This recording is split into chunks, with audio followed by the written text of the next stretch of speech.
2019-এর 5 November বৃহস্পতি ধনুরাশিতে প্রবেশ করেছিল এবং এখনও সেই ধনুরাশিতেই রয়েছে।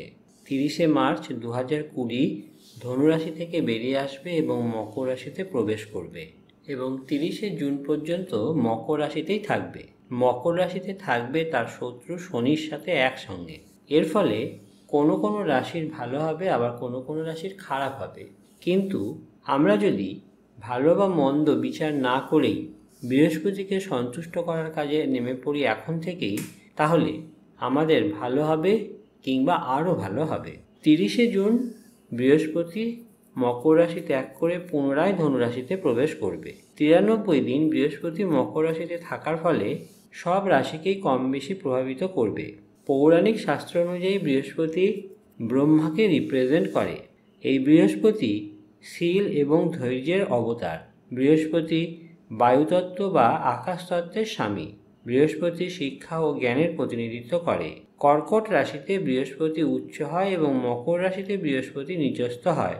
ধনু এবং মীন রাশির স্বামী হল বৃহস্পতি।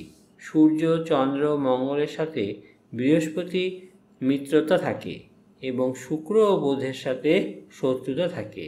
রাহু, কেতু এবং শনির সাথে বৃহস্পতির সম্পর্ক নিউট্রাল। এখন আমরা জেনে নেব কি করলে বৃহস্পতিকে তুষ্ট রাখা যাবে। 1. দশান্ত বিষ্ণু কবচ ধারণ করবেন। 2. লক্ষ্মীনারায়ণ কবচ ধারণ করতে পারেন। 3. বৃহস্পতি গ্রহযন্ত্রের আংটি বানিয়ে আঙ্গুলে ধারণ করতে পারেন। 4. প্রকাশ ধারণ করতে পারেন। 5. নবগ্রহ পিরামিড শোয়ার ঘরে রাখুন। 6.